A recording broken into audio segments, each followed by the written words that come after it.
Hello, bonjour, and oki to everyone, and welcome to Nonprofits at 2. I'm Karen Ball, Interim President and CEO of CCVO. Thank you for joining us. It's a shame I cannot safely meet you all in person. I would love the opportunity to meet many of you and to say hello to those that I have the pleasure of already knowing. Even though we can't meet in person, it's great to see such interest in today's conversation. We're joined today by 175 members and guests from Calgary, Alberta, and Canada. In this gathering, panelists will be speaking about the impacts of COVID-19 on the nonprofit sector. We'll be discussing what the pandemic has taught us and how we can work together to build the prosperity of our sector and our communities. Before we begin, I'd like to acknowledge the place where we at CCVO are fortunate enough to call home. We honor and acknowledge the traditional Treaty 7 territory and oral practices of the Blackfoot Confederacy, Siksika, Kainai, Piikani, the Tsuut'ina, and Nakota nations, and the Métis Nation Region 3, whose footsteps have marked these lands for centuries. As a settler and an ally, I'm proud to call Mohkinstsis home. We are all treaty people. A sincere thank you to the supporters of Nonprofits at 2, who make these gatherings possible. Today's event is presented by CIBC and supported by the Muttart Foundation, PricewaterhouseCoopers PwC Canada, and Suncor Energy Foundation. I'd also like to recognize and thank our media partner, Postmedia. Before I introduce our moderator and panel, a few points about today's gathering. After the discussion, you'll be able to submit questions for the live question and answer portion. At the end of the event, you'll also have a chance to answer a few short questions about your experience today. We hope you'll take the time to complete the short survey and share your thoughts with us so that we can ensure that Nonprofits at 2 remains relevant and responsive to your interests and needs. I'm excited to introduce our moderator and panelists. We're in great hands with Todd Hirsch, Vice President and Chief Economist for ATB Financial, to moderate our discussion. Todd is an economist who really understands that value is not just measured in dollars and cents. He's the author of 3 awesome books, including the latest, Spiders in Space, Adapting to Unwanted Change, and who doesn't need to learn more about that today? And an avid arts and culture supporter and community board member. Joining him today are Bernadette Johnson, Director, Mobilization and Engagement at Imagine Canada.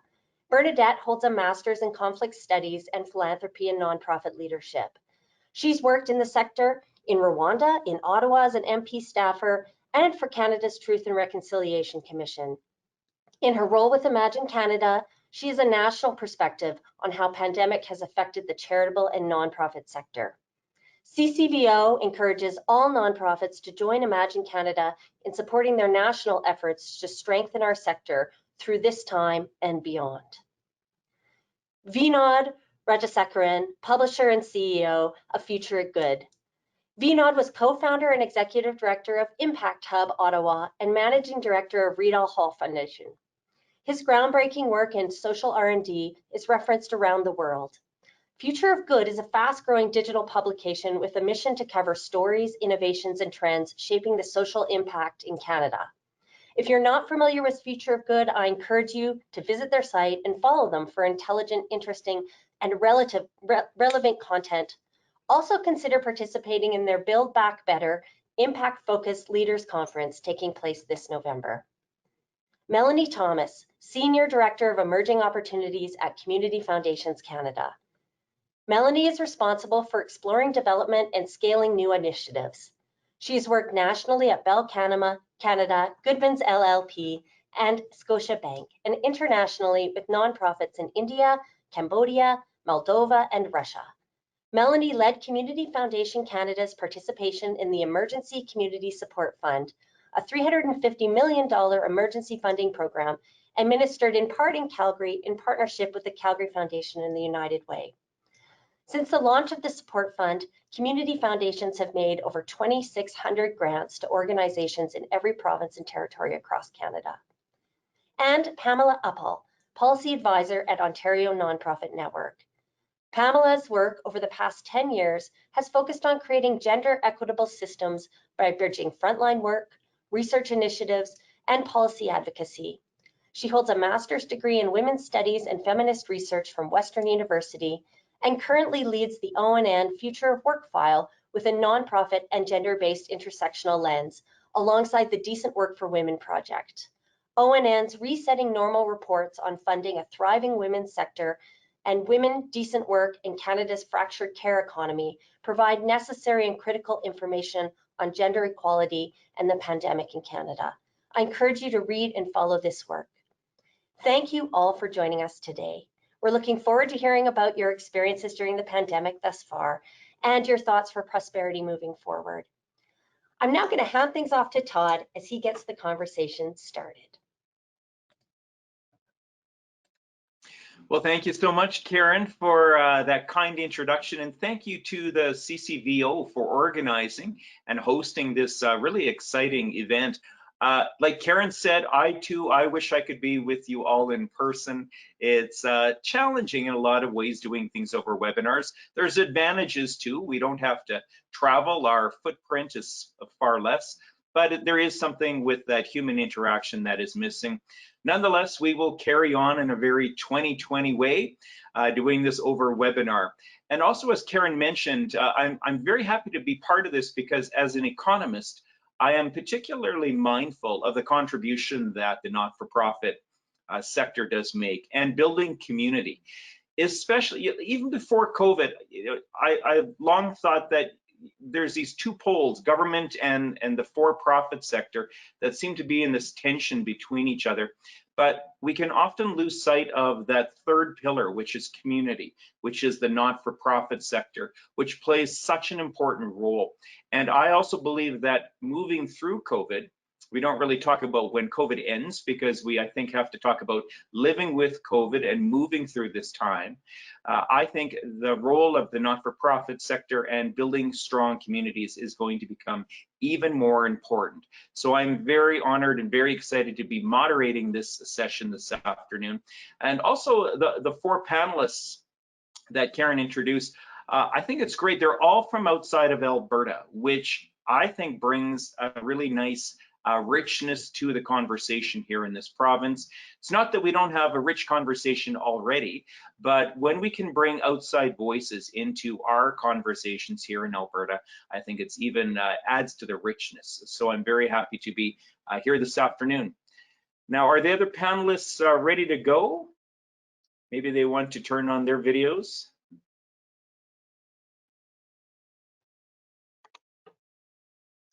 There they come.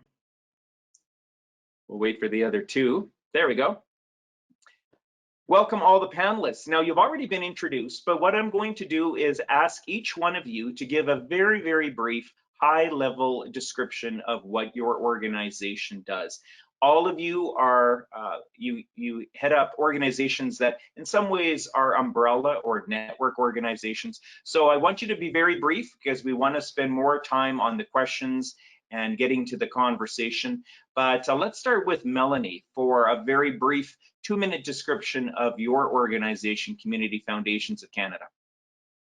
Awesome, thank you so much, Todd. Hi, everyone. My name is, as Todd mentioned, Melanie Thomas. Thank you so much for having me. I'm not from Calgary, but I'm born and raised in Regina, Saskatchewan. So I'm based in Toronto, but I gladly represent my prairie pride out here. I work with Community Foundations of Canada. We are a national network to 191 community foundations that cover more than 90% of Canada from coast to coast to coast. At Community Foundations of Canada, our purpose is to relentlessly pursue a future where everyone belongs. And that last piece, that where everyone belongs, has definitely been put to the test the past 6 months, with the pandemic disproportionately impacting those in the most vulnerable situations, both around the world, but also here in Canada. So as Karen mentioned, I've led the Emergency Community Support Fund at Community Foundations of Canada alongside United Way, Centraide Canada, and Canadian Red Cross. It's a $350 million emergency funding program from the Government of Canada to respond, to get funds to community organizations to serve those with urgent needs in vulnerable situations. And we ran the program for 2 months, and in 2 months, we saw over 10,000 applications coming to community foundations alone. So in short, we know that the needs are so great around the country. I am learning from, and I've been inspired by stories coming from nonprofits and charities and communities across Canada, how they've demonstrated resilience and creativity. We've seen individuals and organizations putting equity at the forefront while meeting the challenge of timeliness. We've seen incredible collaboration across networks and sectors. We've seen organizations think innovatively and reach out and try new tools like dipping their toes into social finance. And so these are just some of the key components for us to build back better together rather than to attempt to revert to the status quo. So that's just a little snippet, but I'm very much looking forward to the conversation today. Thanks so much, Melanie. Let's turn to Bernadette at Imagine Canada. 2 minutes. Hi, Alberta. Hi, everyone. So I'm a director at Imagine Canada. Our core mission area is to build a stronger, more cohesive sector voice in national public policy. So in this area, we focus on cross-cutting systems level issues that are federal or pan-Canadian, and we adopt a proactive and responsive approach to policy development and advocacy. So we educate organizations on how to engage effectively in public policy. The last notable occurrence of that was the pre-budget 2020 toolkit that we did. We connect organizations, we seek alignment around areas of affinity for organizations, and we develop with them, where possible, enabling policy for the sector. An example of that is our current working group on data, on sector-wide data. And we do government relations and sector advocacy. So many of you may be familiar with our current Stabilization Fund advocacy campaign that we launched back in May. And so the rest of Imagine's actually, I think, 30 strong staff. We've got a number of different program areas that you might also be familiar with. We do research. So we have a sector monitor survey panel where we're able to do a randomized control sample of registered charities across the country. So we usually pull one of those surveys quarterly or twice a year. We have a chief economist office, and we do a lot of policy research as well. We also have 3 social enterprise lines. We have Caring Companies, which is our corporate social responsibility arm, so really engaging the corporate sector in the sector's work. We have the Standards Accreditation Program, which many of you might be familiar with. It's probably our most popular program. And Grant Connect, which seeks to promote a more enabling funding environment for charities. So it connects funders to fundees online. So very happy to be here today to talk about really key, important, pressing issues for the sector across any of these domains and program areas. Thanks, Bernadette. Let's turn to Pamela at the Ontario Nonprofit Network. Hi, thank you. I'm happy to be here, just like Melanie and Bernadette shared. I'm a policy advisor at the Ontario Nonprofit Network, ONN, and we're the umbrella organization, or rather the independent nonprofit network for about 65,000 nonprofits and charities across Ontario. We focus on public policy issues that impact the sector. And we focus on 3 sort of buckets. Most of my work is in the first bucket, which is our people.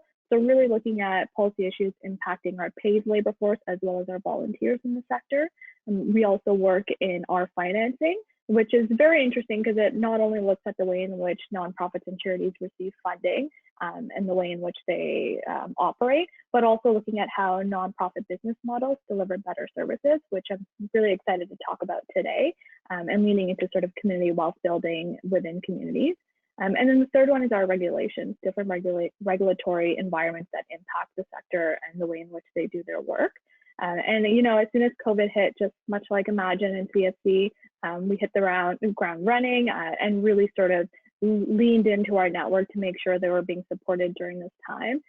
And that was everything from, sharing federal support programs, doing provincial sharing anything that was coming down from the provincial government, but also sharing whatever issues were bubbling up with government and other stakeholders. So whether that was access to emergency childcare, back in April, or lobbying for a provincial stabilization fund in June, or disseminating 2 big surveys, one in the first 2 weeks of the pandemic and the second one 12 weeks into the pandemic, to gather that data and evidence to highlight the impact on nonprofits, as well as collaborating with so many partners, not just in Ontario, but across Canada, to make sure that the nonprofit voice is heard. And I'm also really looking forward to talking about some of the gender-based work we did, particularly during the pandemic, and the way in which it's impacted women and women workers in our sector.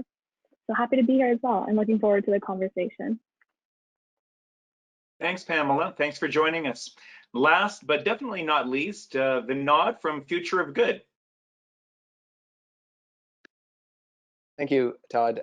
Really happy to be here. Thanks everyone for the kind introduction. And I want to first sort of acknowledge that the land on which I'm speaking from is the traditional unceded territory of the Algonquin Nation.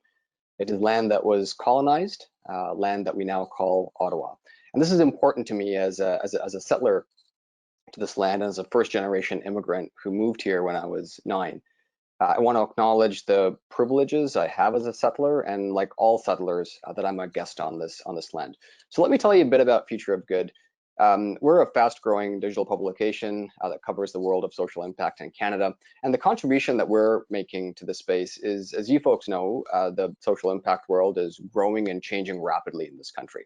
There's extraordinarily creative people and organizations tackling all kinds of issues. But what we kept hearing over and over again is that no one is covering the breadth of this work in a dedicated way. And so Future of Good's mission is to make the world of social impact smarter. And we do that through digital content. There's a range of themes that we cover, from tech for good to giving, philanthropy, impact investing, to global issues in the SDGs, to changing nature of work and workplaces, diversity, equity, inclusion, and a number of other themes. And our fast-growing reader and subscriber community covers a range of people in the world of impact, from nonprofits, co-ops, grant makers, impact investors, community-minded companies, social enterprises, and it's been an incredible journey. We went live in January of 2019, and our editor, Kylie Adair, is brilliant. We were the first social impact publication in the world to completely pivot in early March to exclusively cover news updates and the effects of COVID-19 on the social impact world. Our COVID-19 collection ranked #1 in Google for over 5 months and continues to be in the top 3. So if you search in Google, type in COVID-19 social impact, we're in the top 3.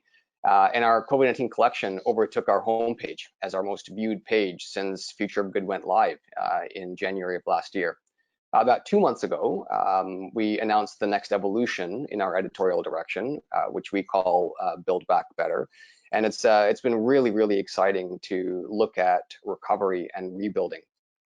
We have an exciting partnership. Really happy to see Melanie here. We have an exciting partnership with CFC and United Way Centraide Canada to host 8 to 10 digital conversations to explore what are the dramatic changes communities will experience in the next 12 months. So as Future of Good, for us internally, the way we're characterizing some of these massive shifts that are underway is we sort of look at it as this is all internal language. There was the before COVID era, which we call the BC era, and then there's the after COVID era, which we call the AC era. And the question that we sort of keep asking is, how do organizations in the sector transition from the BC era to the AC era? And how do they do that swiftly? How do they do that thoughtfully?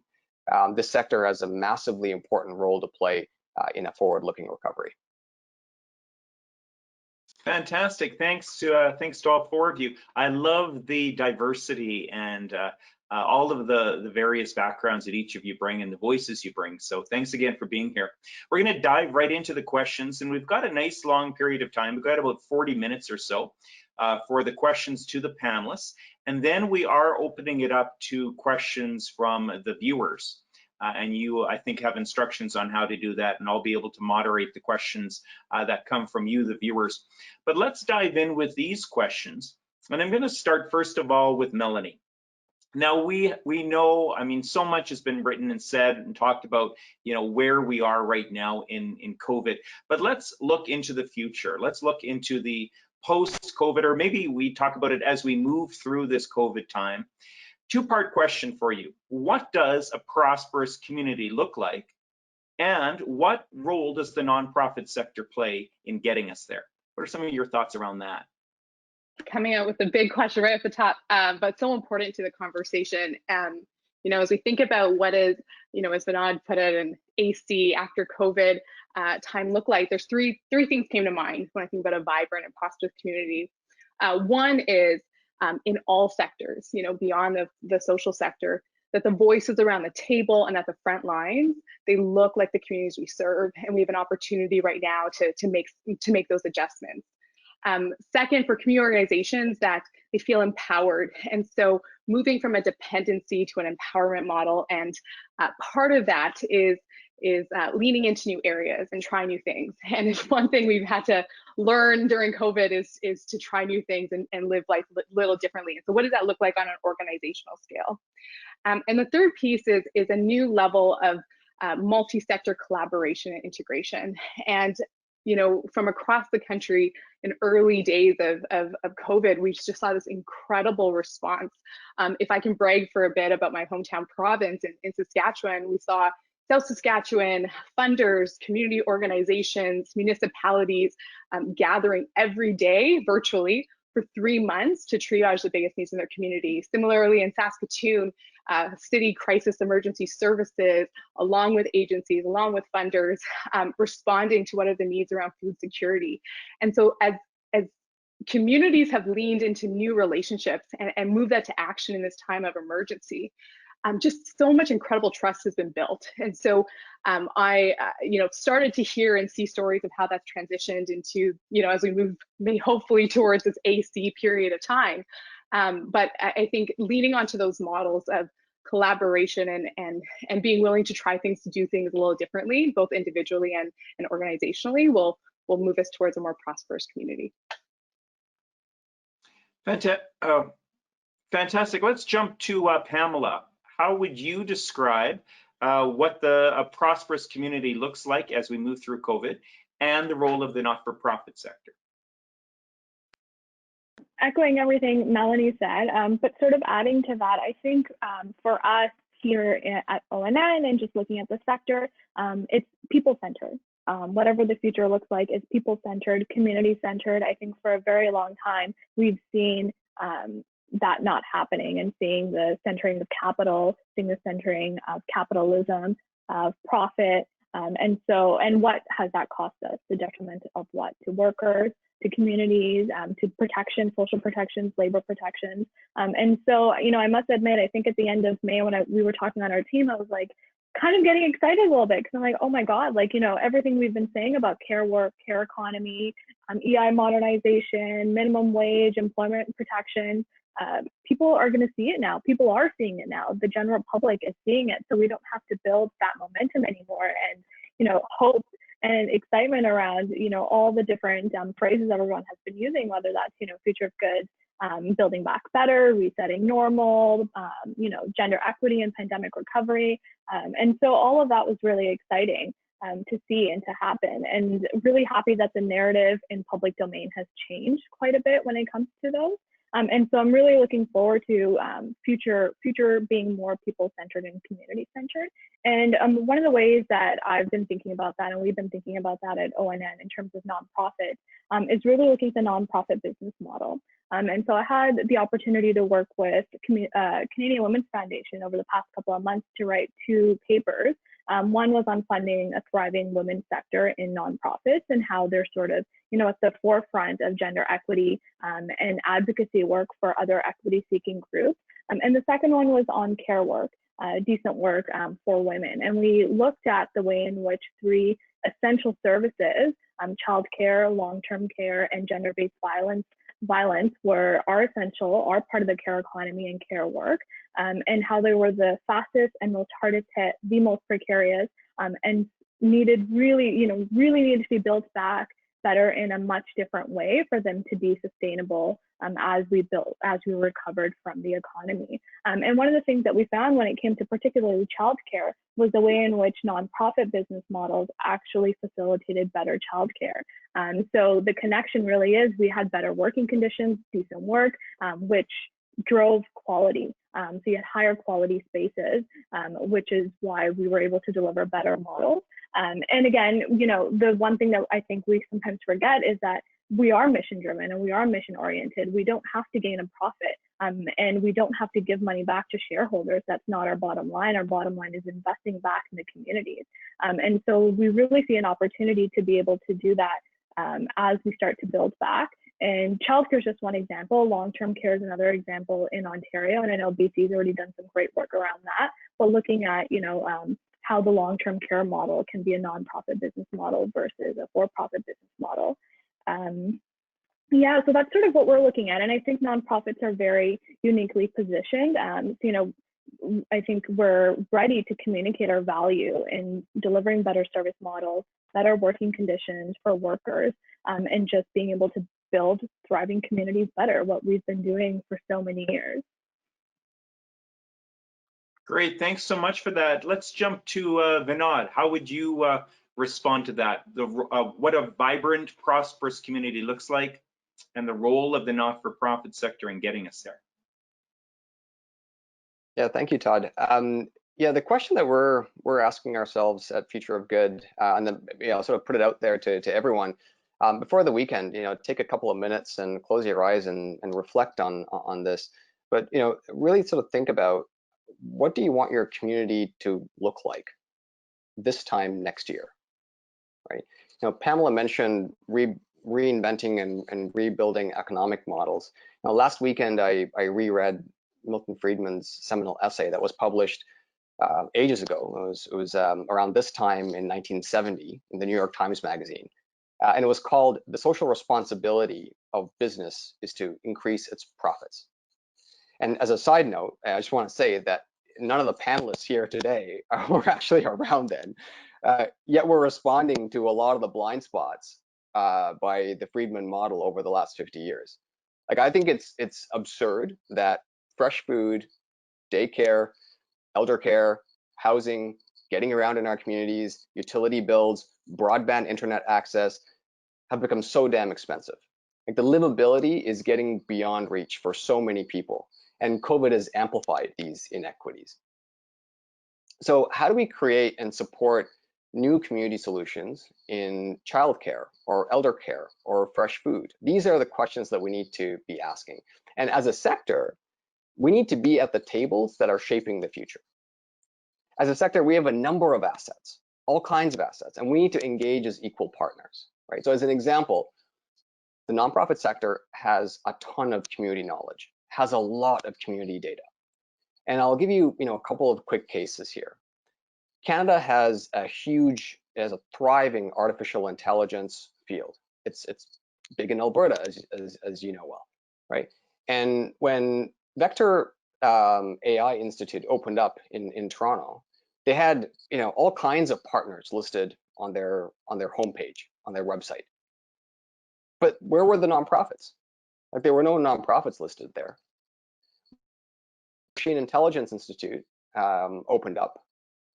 Like, where was the sector? If you go to the website, we're not listed as one of the partners, right? And in fact, if you look at the model, like, it's industry and it's research.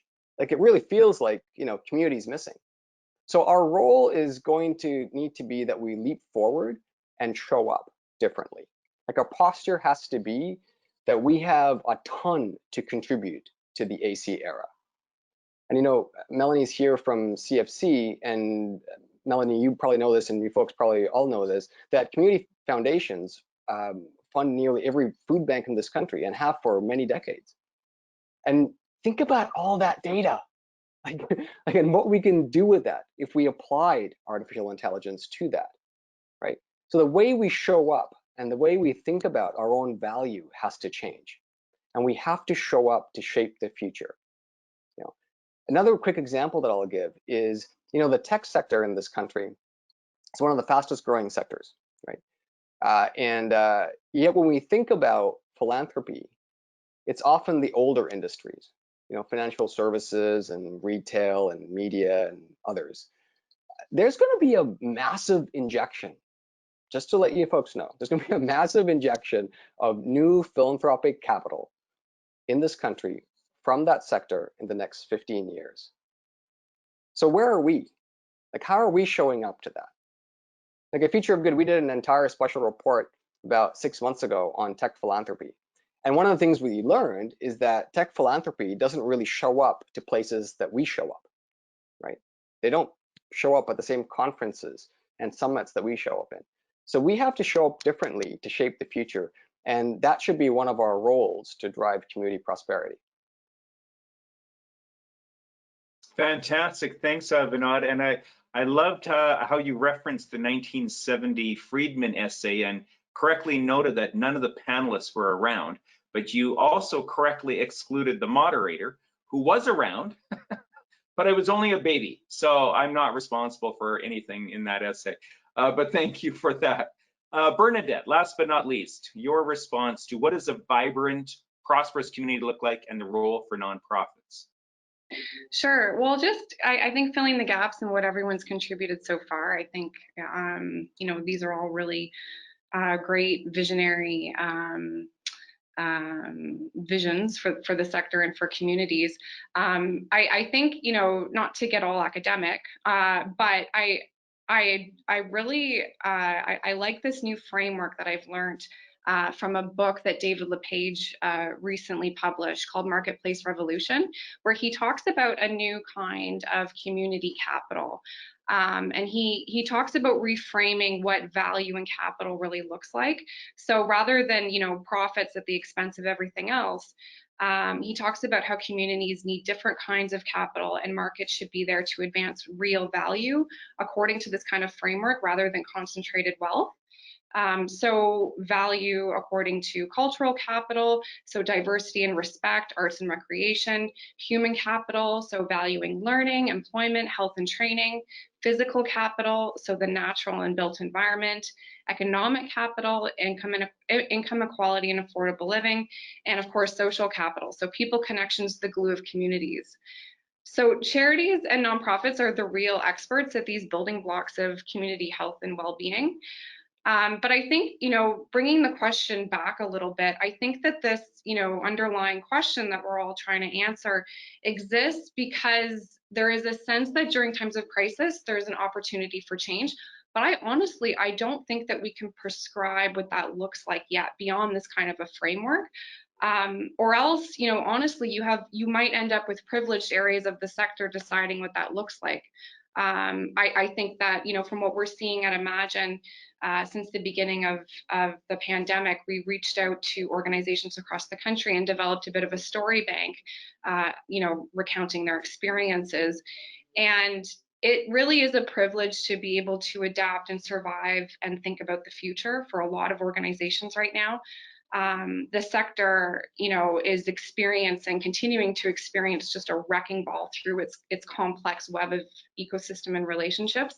And our economic modeling revealed that over $15 billion of funding will be extracted from the charitable sector only. That's not even counting nonprofits by the end of 2020. So that's just devastating. And, you know, survey after survey after survey across the country has validated that 1 in 5 organizations may not survive 2020. So I do have a, you know, a little hint of caution in the back of my head when we have these conversations that the whole sector really needs to band together and move forward together. Systems change is complex, it's iterative, and I would be worried about certain parts of the sector paving the way for others without them having a voice. Fantastic. Thanks, all of you, for those responses. I want to talk now about what might end up being the word of the year for 2020, and that is pivot. Now, when we think about the not-for-profit sector, like every other sector in government and organization around the world, the not-for-profit sector has also had to pivot.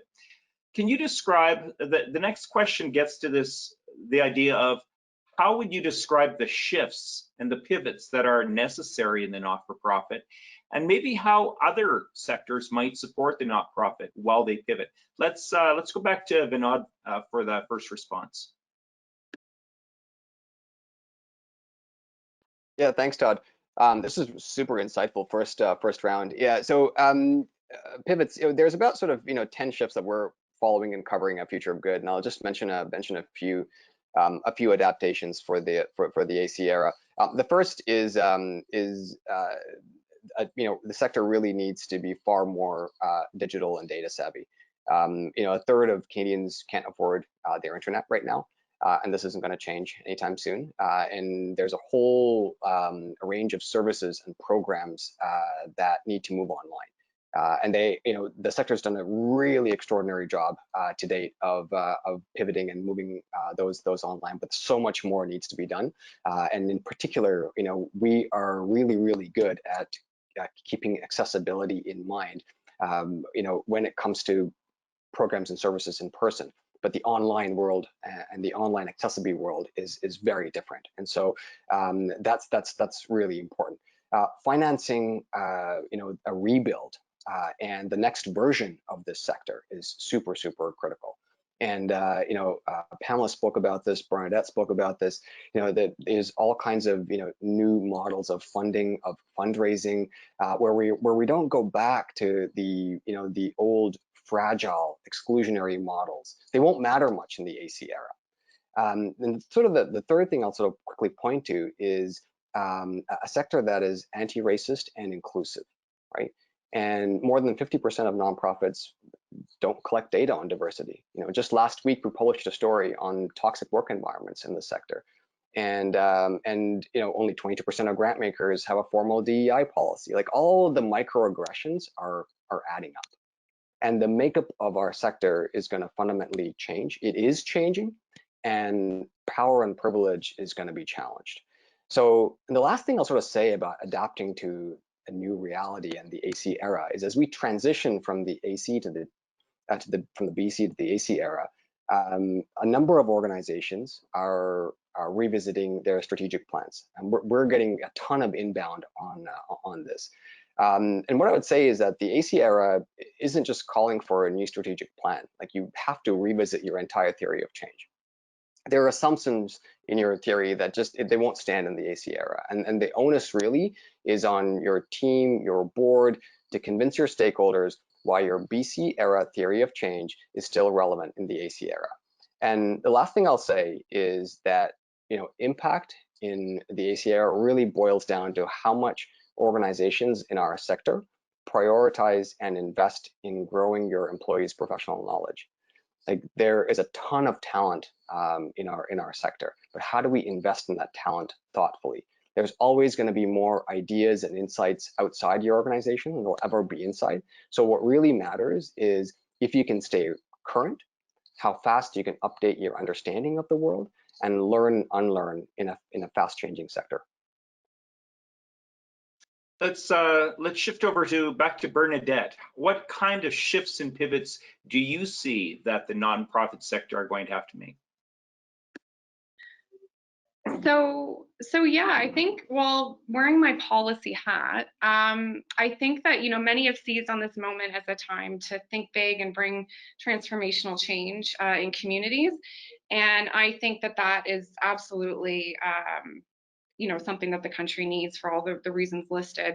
But if that's going to happen, we need transformational change in how nonprofits and charities are really supported by the surrounding environment. So by governments, by funders, by donors, and other sectors. So I think concretely what that looks like, first and foremost with public policy and the federal government, is a home in government for everything sector related. Policy keeps getting crafted without nonprofit organizations in mind. We saw that with the last federal election and the disastrous changes to the Elections Act that didn't consider how nonprofits would want to engage in elections, fear of being offside.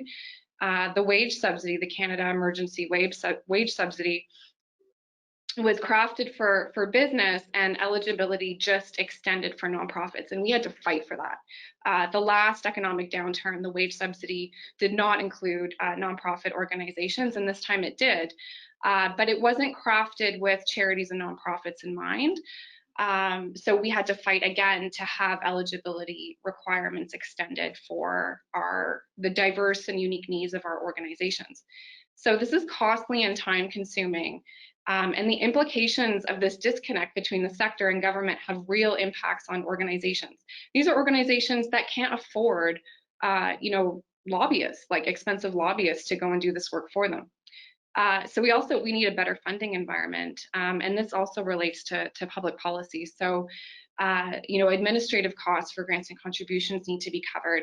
We need to reduce reporting burdens so it's not so hard to access this funding. And we need minimum 2 years renewals, and renewals as appropriate. You shouldn't have to keep applying for funding to deliver what is essentially government priorities in communities. So grants and contributions is not a super exciting file, but it is so important for sector organizations. So I would really like to see sector organizations coming together on a number of these policy files to work together to advance them. And I would like to see funders on board too to help support and pay for this public policy development work, because it benefits them too as charities, right? And also, charities and nonprofits need to be able to earn revenue. That is, for charities directed at their mission, regardless of the nature of the business activity. So exploring a destination of funds test, like the summit had recommended in Catalyst for Change. And I just want to note, like I opened up Catalyst for Change, the Senate report, not long ago, and it begins with, I have the quote here, today we ask more than ever of the sector. Demand for services is increased, yet funding is constrained. And the Senate report was tabled a year prior to COVID. So now that the social deficit is here, with $15 billion at least extracted from the charitable sector, what does this sentence even mean anymore? The need is so great when it comes to public policy development in the federal government. Pamela, let's go to you next. What kind of shifts and pivots do we need to see in the nonprofit sector in the AC time? Yeah, building on what my co-panelists have said, and something that we've touched on before as well, is I think we really need to get better at communicating our value to others. We do such important and integral work in communities across provinces and territories, but we don't know how to communicate that to others, right? I mean, the amount of times people ask me like what I do, what sector I work in, and all that kind of stuff is really difficult to even hear that now in 2021. So I think that's something that we really need to get better at, and it's hard because we focus a lot of our energy and time and resources into communities, in building communities, servicing the community, however that meets our mission or mandate, and not so much on communicating that value. And so a lot of the evidence and the data that we've all been talking about is important to be able to do that, to be able to say this is our economic value.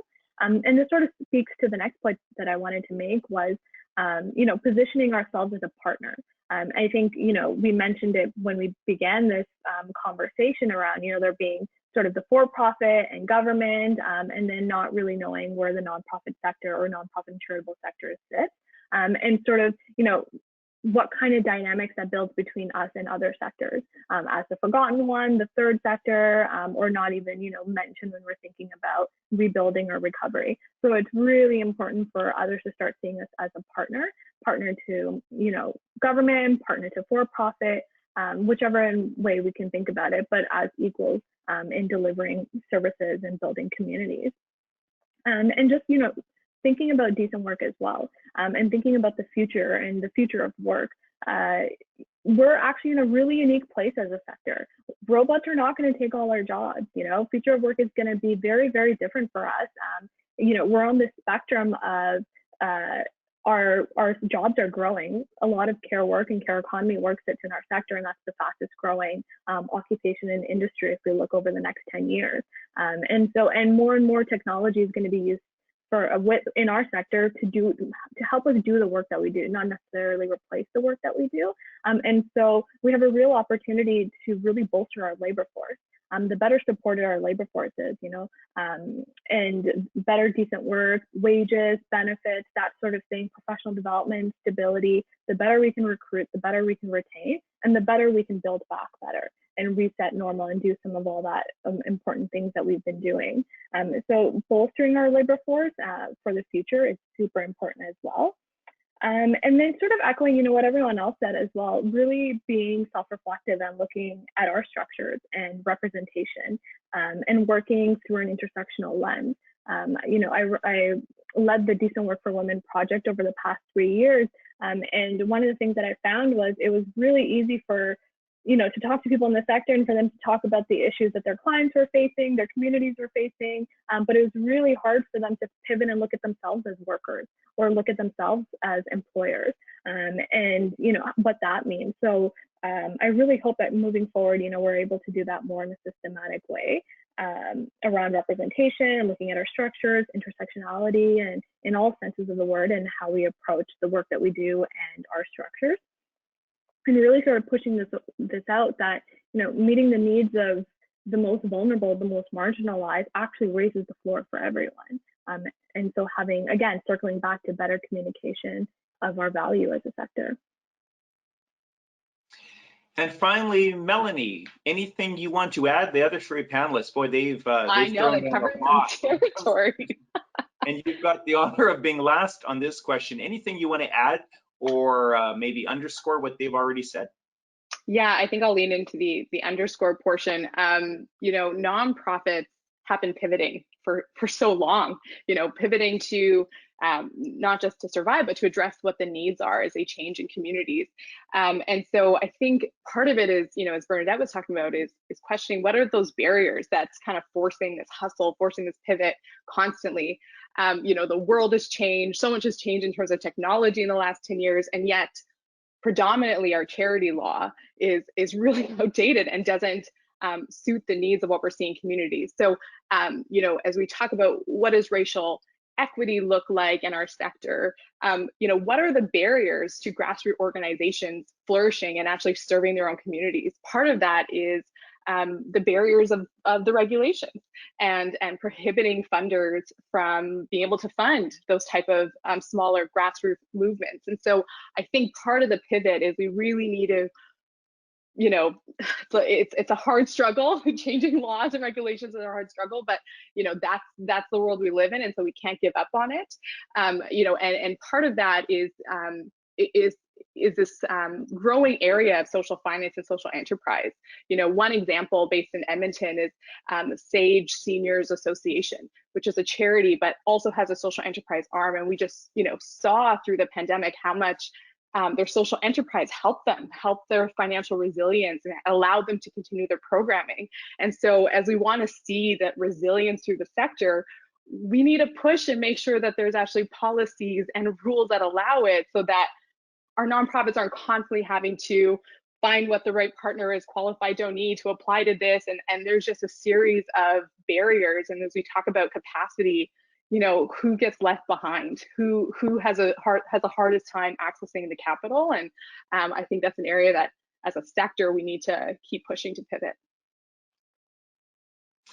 Now, my next round of questions for the panelists gets into the relationship of the not-for-profit sector with our government partners, federal, provincial, and municipal. And this question I'm going to leave aside for now, partners in the for-profit sector, but let's focus on government. And I'm going to start, this question, I'm going to start with Pamela. What kinds of things would you like to see from all three levels of government, how they can support the not-for-profit sector? I guess maybe talking about money is a bit obvious, but maybe money, or aside from money, funding, what kinds of things do government need to do to support you? So I'm actually going to make the argument for social care infrastructure investment, because that directly impacts our sector and the people who work in our sector, 80% of them who are women. And so, this is something that we've been thinking about and reading about pre-COVID as well. We're really good at investing in roads and bridges and all that hard infrastructure, but we're not so good, or rather we could be a lot better at investing in social infrastructure. And by social infrastructure, I mean healthcare, education, long-term care, childcare, employment insurance, labor protection, social protections, that sort of thing. And I think when COVID happened, we really saw that that wasn't happening for us, and the cost of not having a strong social infrastructure, strong essential services, to speak COVID language, and how those that are the most vulnerable, the most marginalized in our communities just fall through the gaps, right? And so looking towards recovery and building back better, I think it's really important for all levels of government to think about how they can build social infrastructure, because all that social infrastructure money, or at least a good portion of it, can come to the nonprofit sector then, right? If we look at childcare models, long-term care models, any social services, we're taking care of communities, whether in the sort of, traditional definition of care or not, but everything that we do at some point has a care piece to it. And any investment in social infrastructure would be investment in the sector. It will let us better serve our communities. And then going back to, we're talking about bolstering the labor force, it creates more jobs. Investing in social infrastructure creates more jobs, more green jobs. That's green recovery, low carbon footprint, but also jobs for women, which is what we're seeing. They're the ones that have been the most impacted when it comes to labor with COVID, whether, you're looking at the working mother in a two-parent household, or you're looking at single moms who are working, or, young women. They've all been very much so impacted. And we know that it's in care work or in social infrastructure where women predominantly work. They're women-dominated industries. They're often low-valued, low-waged. And so any investment in that would help women workers in that sense as well. And then just looking at, and I know you asked about government, looking at some other policy mechanisms, so social infrastructure being one, but also looking at EI modernization, anything that helps bolster labor protections, helps our workers in our sector, and alleviates the burden on employers in the sector as well, right?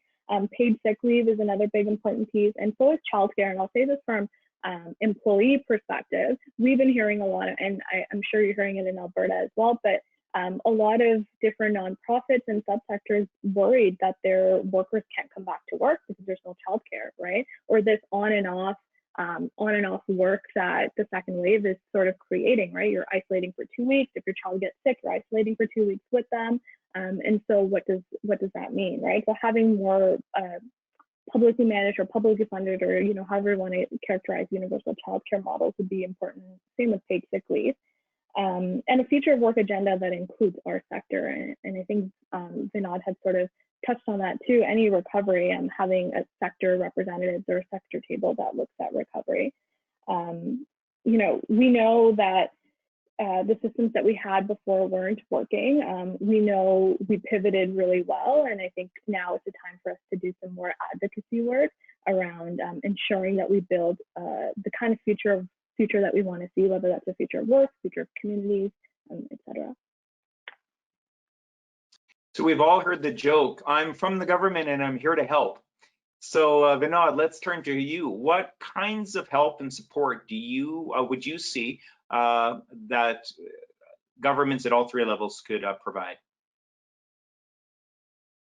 Yeah, I think this is a major wake-up call for government, and we've talked about infrastructure, social infrastructure. What this pandemic has shown is that we can't program our way to resiliency or equity or inclusion, and funding programs alone is insufficient. And but having said that, I want to actually quickly touch on how the sector can take a lead, right? And the answer for me is what Bernadette said, and that's the Senate report. And this is the product of some extraordinary work by Senator Umudbar, by Senator Mercer, and the sector. It's amazing, incredible what folks have come up with.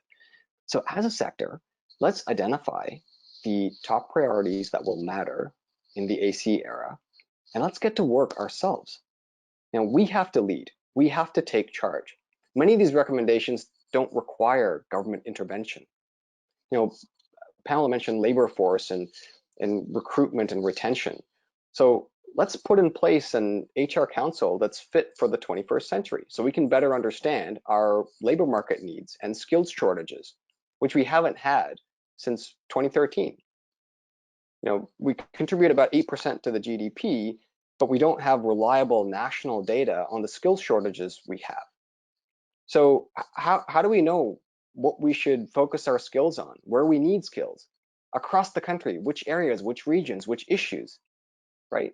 So this is, I'm really, excited by the promising recent announcement of updating HR resources by ONN and Imagine and CFC. That's great. I think it's incredible. But there's so much that we can take a step forward on ourselves without government involvement.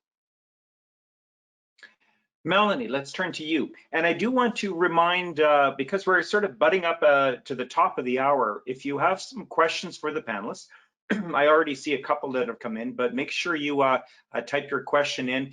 And in the interest of time, I think after this round of questions, I'm going to go, because we've used up so much time, I'm going to go to some of the viewer questions. But Melanie, let's wrap up this about government. What kinds of support and actions do you see are appropriate? I shared earlier, I guess, half an hour when we started chatting about, this incredible examples we've seen across Canada about how communities came together at a very local level. And government was part of that, and a municipal at a provincial level, to say, how can we work with our community leaders to address the needs today? And so, I hope that those relationships and that ways of working that cuts down these silos that we can often find ourselves in, to actually say, what can you bring to the table? What do you have? How do we work together? Continues on. But at a more macro level, I totally want to reiterate what Vinod just said, the data piece. Like, there's so much data that exists, across sectors. And if we think about the persistent social challenges, poverty, employment, food security, like we keep talking about this decade over decade, and there's ways that we can be more targeted, but where do you find that data? How do we go from shooting in the dark to being much more precise? And so if there's a way that protects privacy, obviously, but can be much more centralized in data that we can pull from local community knowledge all the way to the federal side, I think that there could be a much more coordinated approach across sectors to tackling the needs of today.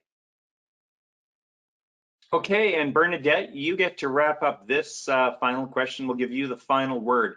The role of municipal, provincial, and federal governments.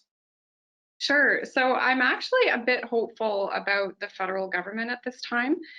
So I'd imagine we monitor the Hansard, so the record of what happens in the House every day. We monitor that after every sitting.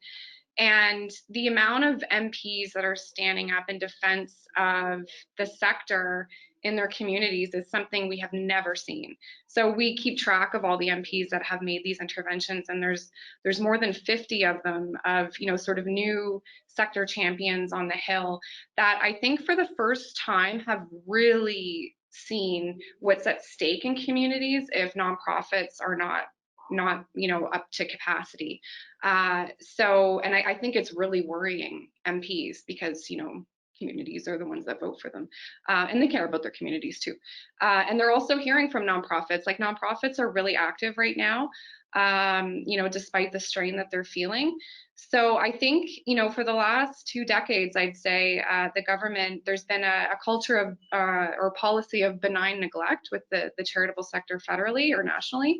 And this really might be changing. I see government departments reaching out to demystify certain policy areas to see, does the sector understand and know how to access the wage subsidy? Do they understand policies around reserve funds? So, how many months of reserve funds can charities hold on to in time, or, to prepare for times of crisis?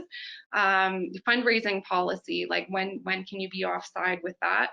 And, there's a lot of work going on internally around things like direction and control rules, gifting to non-qualified donees, lifting constraints that charities have on partnering with non-charities during especially times of crisis like this, where it's really crucial. So I think, and also like how relevant are social finance mechanisms to charities? New data of ours shows that 9% of charities, only 9% of charities really know what social finance means and how that can serve their funding interests. Not to say it's not of immense potential for charities, but there's such a lack of awareness. And I think, our friends at ESDC are really trying to figure out, how do we fix this? Like, how do we reach out to charities to help them understand this environment so that they can make sound funding decisions? And I'm seeing a lot of policy innovation. Civil servants they're trying new things.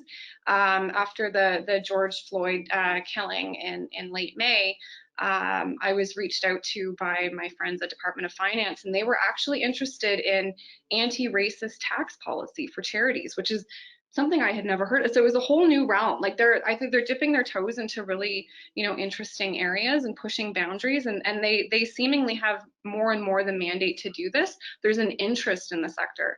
There's an interest in the infrastructure issues that the sector has. I think it's time to push back on the overhead myth, and I think that there's space to do that. There's more concern and understanding that charities need support to operate. We aren't just programs. We pay for bricks and mortar, we pay for staff, we have digital equipment we need to pay for. There's a greater understanding of these things now. So I'm pretty hopeful. And I like, as for the municipal level, I'm seeing across the country, advocates within different social policy branches that are really worried about granting cutbacks to local community organizations. And so they're reaching out and forming networks between each other to figure out, how can they leverage existing assets? How can they support the community organizations they know and love and are in such close touch with, because they're on the ground, and the recovery will be local. So it's so important to keep these organizations functioning. What are some cost-efficient ways of supporting their work in the absence of the granting portfolios that they might have had in the past? So I know I haven't sounded super hopeful, up until now, but I actually am. I think it's a really good time for the sector to reach out to their federal and municipal counterparts and start relationship building. All right, fantastic. Now, we're just a few minutes after 3 o'clock here in Alberta time. And I think in the interest of time, I want to move to some of the questions that are coming in. I know the organizers of the webinar were going to moderate these, but I think it might be okay if I just read them to you, and that way we can sort of just jump right into the questions. So the first question is a free-for-all, so it's for whoever of you wants to answer it. The question: the not-for-profit sector is facing dire situations due to the lack of funding and fundraising opportunities. Today's Calgary Herald had a front page article stating that 1 out of 5 charities will fold in Alberta. So the question is, do you think the environment is right for mergers? Who wants to jump in on that?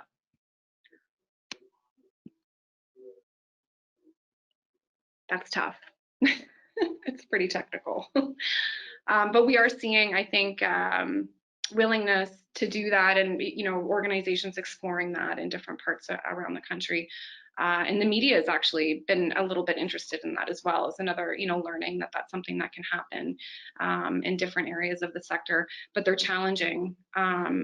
I don't think that folks enter into them and it's always a great time, but sometimes it's the right decision.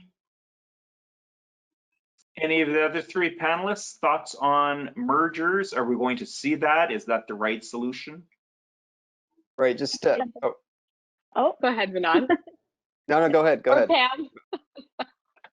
I was just gonna say, just like Bernadette said, it is a bit of a technical question, but we have been seeing a bit of it here in Ontario. And you can make the case either way, right? Like no one goes into it as an easy decision. But I think the two things that I would caution us to think about is, on the one hand, are there duplicative services? Can the community be better served if there is a merger, especially during such time? But then also on the other hand, what's the gap, right? Melanie really talked about some of the localized community supports that came out during the crisis. And so sometimes what might look like a duplication of service or duplication of mandate or mission might serve very, very niche communities. So what do we lose when that happens and sort of gets swallowed up, when a merger might swallow that up? So yeah, it's never an easy decision either way, but to just think of both sides of the coin, I guess. Vinod or Melanie? Vinod, I'll pass it to you. Pamela covered my points much more eloquently than I would, so I'll leave it at that. Okay, Vinod.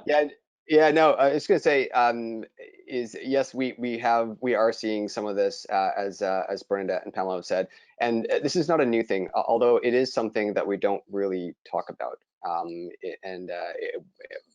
Folks that have done it, there hasn't really been written much on it. It's not something. It's not unlike the sort of the private sector, where this is something that folks sort of are proud of and they celebrate, and I haven't really seen it in that way. But there's been some really extraordinary stories of mergers. Just thinking of the example of Boys and Girls Clubs in Edmonton and the Big Brothers Big Sisters in Edmonton, right? That was a extraordinary sort of merger and amazing work that's happening there. So there are examples, and I think there's going to be more examples of not just mergers, but mergers and reorganizing of structures, letting go, divesting, and acquisitions, and like all kinds of stuff. So I think it's going to come. The point that I would sort of make is, how can we get more comfortable talking about this and sharing our learnings and our journeys in this space? This next question is specifically for Bernadette, but I'm sure the others, if you want to weigh in, that is allowed. But for Bernadette, is there any jurisdiction where the home in government model has A, been beneficial to the sector, and B, survived a change in government? That's a good question. So there's so many different models out there. There's the Charities Commission in the UK, which I believe has survived a few changes in government. And there's obviously, like, there's different ways in which civil society come together and collaborate as well in different jurisdictions, which can be interesting. Australia doesn't have like an Imagine Canada counterpart, but they have really good, like, seemingly like policy coordination around like the various subsectors. And when COVID struck, they were able to come together and strike a charities crisis cabinet made up of members of that kind of informal network to draft policy solutions for the response, for the crisis response. And from what I understand, they were quite effective. So I think, it's a good question. I don't know my homework necessarily off the top of my head. It is a file that we have. But yeah, good question. Like what we've done at Imagine is we've recommended that it be a secretariat within industry, so industry, science, and economic development. And that's been challenged a few times, and there's no easy solution, I don't think, to where it should be. Should it be a file of an assistant deputy minister? Should it be even within, the Privy Council office? But a central agency, I think, is really important, which I said isn't. It's not a central agency, and we've recommended that. So yeah, good question. I mean, maybe that's something, it's a blog post in the making. Any other panelists want to weigh in on that? The home in government model, has it been beneficial and does it survive governments? I haven't seen the sort of like a secretariat or anything like that. But what I did see during COVID, which I found super interesting, was at the municipal level, a lot of the municipalities have a sort of a community investment branch. So I know here in my hometown in Peel region, we have that through the regional municipality, and the city of Toronto has a community investment branch as well. And more before COVID, they've really functioned as a funder. So supporting community organizations to function and thrive in the community. But more as COVID hit, they sort of did become a home for nonprofits and charities, bringing them together, convening them, taking all the issues that they had, being sort of that backbone support, and then using the input that they were getting to frame the work that they were doing as a municipality. And so I think, that sort of happened inadvertently. And community investment branches and municipalities do survive change in government in the sense, there are more on the bureaucratic side, but I haven't seen anything. I mean, funding levels might change because city councils or municipal councils, might say, we don't want to put that much into the community investment branch. But it was really interesting and nice to see them playing a backbone in supporting nonprofits to get through this, to support their community. Any other comments? I think just part of looking at the model we have now, and I think the time and beginning of COVID really highlighted when it hit and we needed to bring our voice forward, you just knock on a bunch of doors, right? Like, where do you go? Who's responsible? Who do you talk to? Who's looking at the, in depth? And so I think that, I don't have the answer for what's the perfect model, but I can say the model right now is lacking. And so we can do better. There must be a better solution. There must be a better way. Vinod, any comment on that? Echo what everyone said. I think the question of other jurisdictions, I would really, I don't know of any other models, but what I would say is, to add to what Bernadette said, is to look in sort of not so obvious jurisdictions and places, right? So go beyond the UKs and the USs and the Australias. That's what we've done. That's what we've done in the past. But I think we will find, if we choose to look, I think we'll find some really, really interesting examples in sort of not so obvious jurisdictions, in Africa, in East Asia, and other places. So that's my only sort of 2 cents to this. Bernadette? I would just add, it's our biggest file right now, other than funding supports for COVID. And I would just add this experience that I think that I've observed, and we're kind of, on the periphery of this, of the social finance and, social innovation ecosystem. Like we're a partner with the Investment Readiness Program, so we're formally a part of it, but kind of on the outs.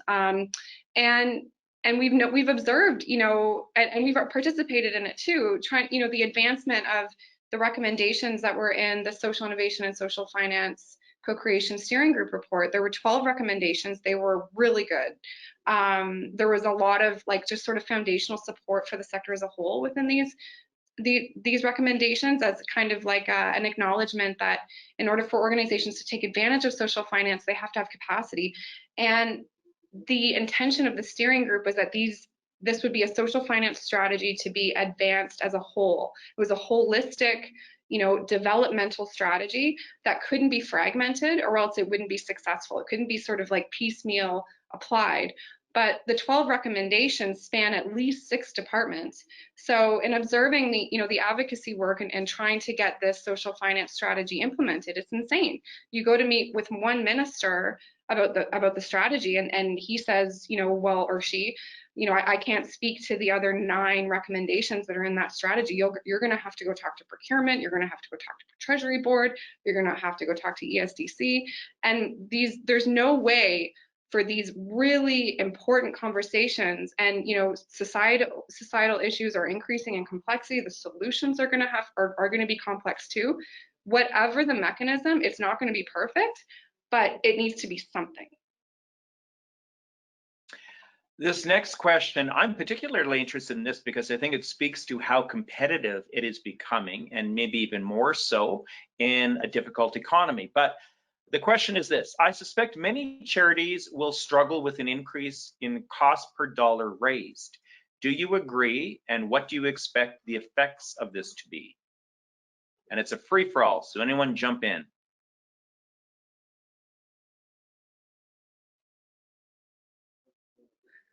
Sorry, Todd, can you repeat the question? So the question is about the increase in cost per dollar raised. So I'm assuming that is how expensive it's becoming and how competitive to raise money. Do you agree? Are you expecting to see an increase in cost per dollar raised? And what do you expect the effects will be? I can sort of maybe kick us off, but I think the sector is so broad and so diverse that fundraising means very different things to very different subsectors, right? And so that cost, I think food banks is a really interesting example of how demand went up, and actually funding for food banks went up. There was a huge injection of money, but that injection of money wasn't. It was just for food distribution, not the whole ecosystem that goes behind food banks.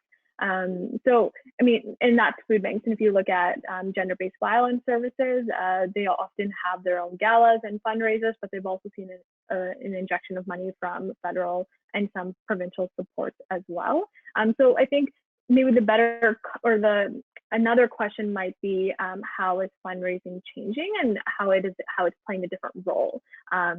If for every dollar you raise, you were spending 50 cents, maybe you're not doing fundraising the same way anymore. Maybe the cost has come down, or the budget or the gap it was trying to fill in your budget is different. That's where my mind went when this question came up.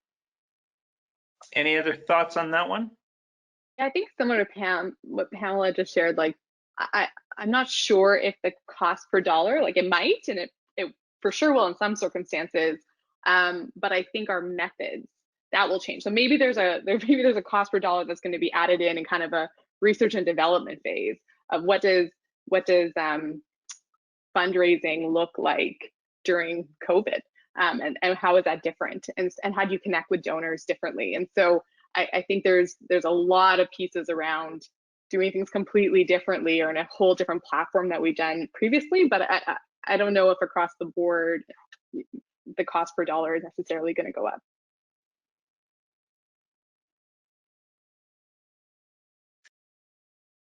The last question I have is, it's kind of interesting, and it's sort of embedded in more comment really than question, but I think it raises some interesting points. I'm just going to read the comment / question, and then I'm going to leave it open to any of the panelists to respond to it. The statement: I'm somewhat surprised that no one has identified the absolute need for the nonprofit sector to transform its thinking about itself from within. It's been touched upon in this discussion, but until we all understand that nonprofits are actually part of the economy and need all the same tools and consideration as any other part of the economy, we'll always be tinkering with solutions. If any other sector of the economy had been decimated, as has been the nonprofit sector by the pandemic, we'd be hearing a discussion about nothing else. Isn't it time that a tax designation stops sidelining this crucial part of the economy? Now, there's a lot in that. I'll let any of you jump in, and we are at about 3:18, so we've only got about 5 minutes to this, and then we need to start wrapping up. Who wants to jump in on that one? So, well, I guess we know the last update to the satellite account from Statistics Canada to release data they've already collected, but to release it to the nonprofit sector, about the nonprofit sector. It was 2018, I think. It showed that our contribution to GDP is 8.5%. I don't know what that would be now or moving forward. I think what what Statistics Canada needs to do is to reinstate an annual or even more, maybe quarterly release of the satellite account data so that we can monitor the economic health and contribution of the sector. Because I agree that it's hard to speak to the Department of Finance on their terms without appealing to these macroeconomic issues and contributions. At the same time, like I think that there's a lot of interesting debate about how we can think about the economy and the role that the sector might take in that. And I know that at the federal level, there's a reconsideration under Mona Forte, the Associate Finance Minister. Part of her mandate letter was to reassess quality of life indicators. What would the government use for that? And really looking at the economy from that lens of quality of life. And I think that that's something that the sector could really speak to on terms that they're familiar with. So how do we get sort of the nonprofit sector in Canada embedded and articulated in a vision of how can we quantify and measure the quality of life of Canadians in our environment? Any other comments on that one, Melanie? I mean, as the economist at the table, I am curious about your response to that question. Oh, now I'm on the spot. You're on it. Well, I have worked in the non-for-profit sector in the past. I'm not currently working in the not-for-profit sector. And I guess, this comment and slash question, it sort of comes down, for me, it comes down to, is the nonprofit sector willing to reinvent itself in this COVID pandemic? Like a lot of businesses have had to do, like a lot of industries in the for-profit sector. To me, that seems it's coming down to an individual, organization by organization basis. I think some are. My guess is some are, but like in the for-profit sector, my guess is some probably aren't able or willing to reinvent themselves from within and rethink themselves from within. And it might be those that we see kind of exit from the not-for-profit sector.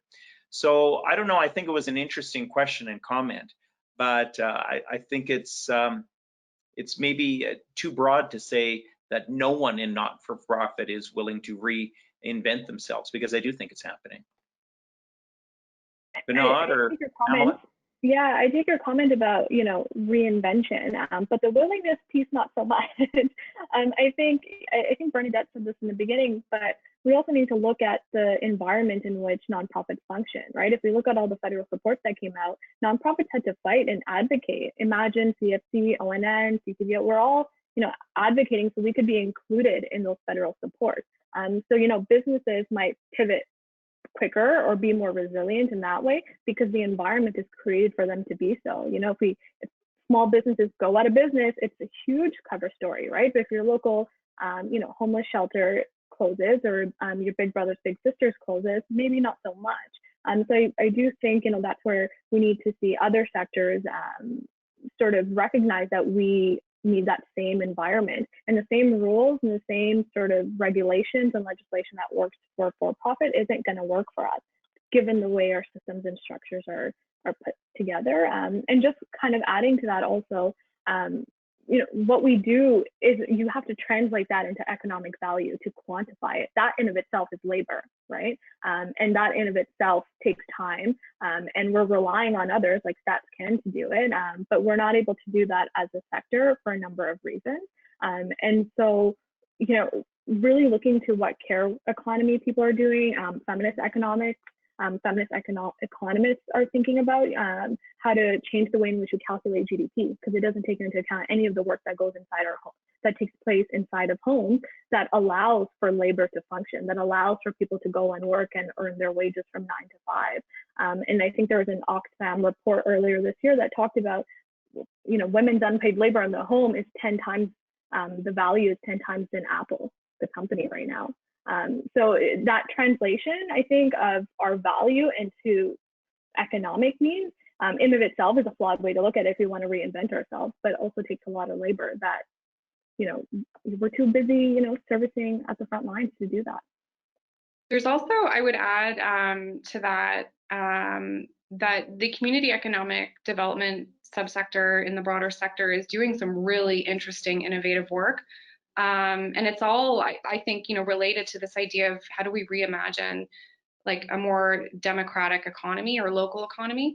Somewhere in between this, nationalize markets and privatize, what is the space in between, and how can that be driven by nonprofits and local communities?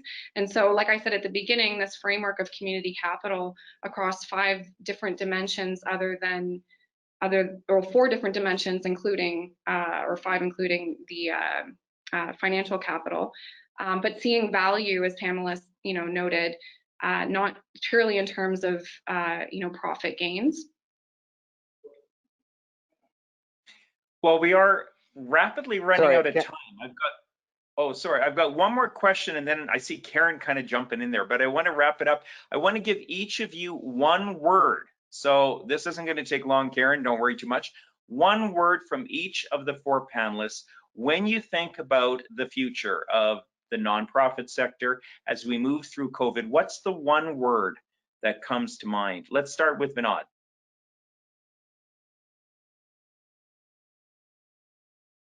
Oh boy, I'm terrible at these. Partly because English is not my first language. But can we go around and come back? Let's come back to Vinod. I feel bad for him because I put him on the spot. Let's go to Melanie, and we'll finish with Vinod. I'll use the word creative. Creative. Bernadette. I want to use a metaphor: rainforest, complex web of interdependent relationships. Love it. Pamela, one word. I'm going to say resilient. I know it's cliched, but that's who we are. That's what we do. And so, yeah, resilient. So we've got a creative and resilient rainforest. And Vinod, to wrap up, the final word from you. Oh, the pressure is on. Yeah, I don't know. There's so many words that come to mind. I'm going to say reimagine. Reimagine. I love it. All right. Thank you, panelists. I am now going to turn it back over to Karen, who has popped back on. Over to you, Karen. Thank you. Thank you, Todd. And thank you to all of our panelists. Wow, what a great discussion. What great questions were asked. And I loved the answers. You've left us all with a ton to think about. And we're looking forward to continuing the discussion over the coming months. I appreciate you taking the time to join us today. I look forward to hearing more from our community about this topic as we move forward. I also want to thank once again our presenting sponsor, CIBC, our supporters, the Mootart Foundation, PwC Canada, Suncor Energy Foundation, and our media partner, Postmedia. As we've heard today, now's the time to be bold. And if we're going to build back better, we need to be at the table. And perhaps we even need to make our own table to show up for shaping our own future. At CCVO, we are working in that direction. We put together a list of working recommendations to build Alberta's community prosperity, and we want to hear from you about which recommendations would be most impactful to your organization's recovery. We got a lot of recommendations here today too that we'll be adding into our work as we go. We look forward to engaging with you and your organizations in recognizing and supporting Alberta's community advantage through building a shared community prosperity strategy. Please join us in this important work by visiting the link on your screen. And also, please save the date for our next Nonprofits at 2, October 21st, for a discussion focused on the impacts of the pandemic on donations, community investment, and corporate social responsibility. So another great topic, and we're just lining up some really fantastic speakers for that as well. I'm quite excited. More details and registration on October's gathering will be available soon. Thank you again to everyone who attended today, to our moderator, to our panelists, our presenting sponsors and supporters. And thank you to the CCVO team who worked very hard to put this event together. Please take a moment to complete the short survey that you'll see pop up after the meeting ends. And in case you don't get a chance to share your feedback today, we'll also include the survey and some links to assist you to continue to engage in discussion around impacts and recovery in a follow-up email. We hope to see you at our AGM next Thursday, September 24th. We promise some time for virtual social interaction at that event, so it will be a bit of your normal dry online AGM, but a little bit of social interaction as well. So mark your calendars for that and for the next nonprofit at 2 October 21st. Enjoy the rest of your afternoon, and we hope you can join us again soon. Thank you. Bye-bye.